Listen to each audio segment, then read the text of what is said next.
some people always ask me, why do I go down here every time I'm in India? And my only answer is, in rejuvenation. I like to see excitement. I like to see people who are committed to what they do. In that sense, I think HMV stands very high in my opinion. Thank you for the introduction. Warm introduction. I'm a little bit embarrassed. I think if my parents were here, my mother would be impressed, but my father would be very skeptical. But I'm glad to be here. I think I'm asked to give you my sense of what my journey has been. And it is an issue that my daughters have encouraged me to think about. And I've been writing it off and on, my experience. It is nothing special. I think you all relate to what I have to say. So I hope you go away with this idea that this is not something which is beyond your reach or beyond anyone's reach. So I was born in Jalandhar. I guess I shouldn't give you the year. In 1945. I was probably the early generation of post-independence India, and we were given wonderful opportunities. I attended the Junior Model High School in Jalandhar, which was the premier institution at the time. I attended EP College, and I did my one year of pre-engineering. I was good at sciences, and I think the impression at that time was, if you like sciences, you can be an engineer. So I attended EP College for 1 year, and went off to Chandigarh for my engineering degree from Punjab Engineering College. One lesson I learned on the process is, in the 4 years of engineering college, I was doing well. My grades were good. I got good marks in there. And I was never at the top of the list. At the end of 4 years, when they add up all the years, all of a sudden I was at the top. And it surprised everybody. But I got the lesson then on, slow and steady, will win the race. So it's a lesson that has stayed with me all the time. Now, being a bit inquisitive and wanting to see the world, I decided to apply to grad school in the United States. I was pleased to be accepted by Stanford University, which is one of the top universities in the US. In those days, the university wanted $5,000 in my pocket before they would give me the necessary visa. And I said, that's a lot of money. How would I do it? And this is where my father came in. My father was a person who grew from pretty much rather poor background in remote villages in Madhya Pradesh at the time to become one of the top lawyers in his job. But his understanding was there is no limit to education. So immediately he said, oh yes, you must go. And he was generous to give me the sources to start my education. So I had a great year at Stanford, attending engineering classes, and did 1 year off. But Stanford made a lasting impression on me. The professors there, the academic departments, were most welcoming and encouraging. So in that sense, I kept in touch with them when I left Stanford after the years. But I missed being in the university. I missed being in the academic environment. And I decided to apply for a PhD program and was accepted. When I was starting the PhD program, even though I started in engineering school, I would rather like the idea of studying economics. So I began to delve into economics. And that led me to my career that I had for the next 30, 40 years that was mentioned. So I left Stanford, and by then the biggest fear of Indian parents, I had an American girlfriend, and decided to marry her in a couple of years' time. And I was slightly apprehensive, but again, thanks to my family and friends, Peg was immediately accepted as a member of the family. In fact, probably to this day remains a favorite of everyone in my family. A great source of inspiration. So there I joined the World Bank and began to work in different countries. As you know, the World Bank is a multinational organization. We worked in development.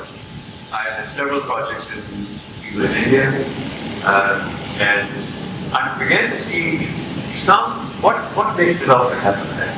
Issue was always in my mind. What makes a country do better? And that's where my formative years were working in countries in East Asia.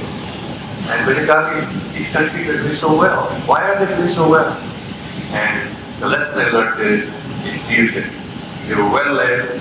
When I asked one of the finance ministers, what is your secret? It's not secret. We basically live within our means. We invest in infrastructure. We invest in education. We stay open with the rest of them. That lesson has stuck with me ever since. And I have tried to talk about the same lesson in India many times, but unfortunately in India we sometimes had rather difficult decision-making processes. After East Asia, China was opening up. China was not a member of the World Bank, or you could say we recognized Taiwan before that as a member. The Chinese, great Deng Xiaoping would come in as premier, and he was very reform-minded. He would use communication skills to convey his ideas. China was doing exactly what I was impressed with. Be open to the world, invest in education, invest in infrastructure, and he would convey to people. The biggest lesson that I saw from Deng Xiaoping was communication. We identify communication with specialty areas and all that, but for leaders, communication is very important. He will use phrases like, we cannot all eat from the same bowl. We have to cross the river by once looking for stones one at a time. So communication was an important point of this. So when we did see China happening, I saw it in 1980. I was convinced then, and what I see now, this is a country that's headed in a bigger direction. Now I would personally never want to live in a system like China, political system. It's not something that we in India, or most of us, will ever accept. But I think I'm envious of what they've done in the political system. And as I said, my quest had been always to do different things, and I was blessed to have leaders whom I worked for to give me assignments which were not the ordinary assignments. But I worked in different areas. I was mixed with infrastructure, how do you bring private sector into infrastructure. But then at the end of about 30 years, I decided I should now put my mind to building a framework of what I've learned. That's when I joined the faculty at George Washington University. They took me as a professor of practice, and eventually I had to accept the position of director of international affairs because the dean wanted me to do that for a couple of years. I continued also to advise various governments and economic policy with varying degrees of success, because unfortunately, leadership is not as common as we assume it is in the government.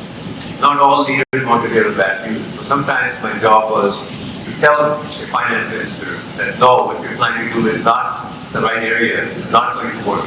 But you're doing diplomatic. So I learned some diplomatic skills, and I think I have many friends who respected what I had to say to them. But my intention was never to lecture them, but to also communicate. So, in a short history of this, the question that I keep asking myself, how did I go from being a little boy in Jalandhar to being a reasonably high position in the World Bank? And on reflection, which I'm doing right now, and hopefully writing my book, I think the first and foremost was my father and mother, who encouraged me. I had parents who understood the value of education. They were willing to go to any extent to support their children's education. That was number one. Number two was role models. I met many people who guided me, taught me, my academic professors, my teachers in school. And I looked up to them. I think I learned a lot from many people. And if I look back, it was helpful for me to be open to other people and get their inputs, and get their suggestions and all that.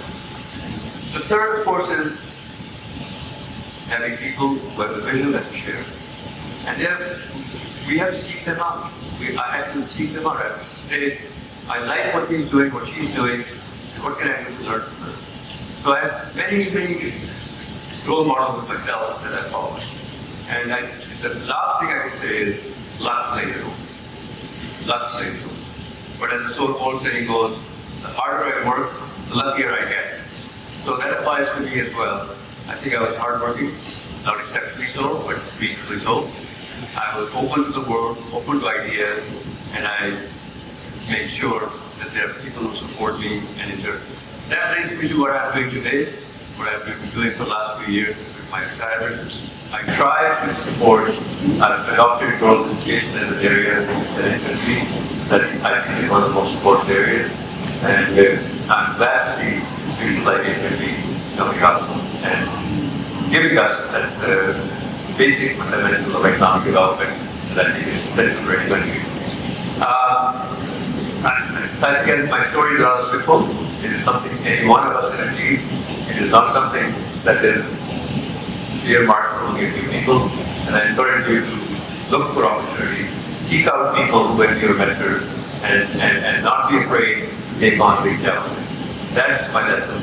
And then as you do that, you'll find you're also lucky. Things will follow your way.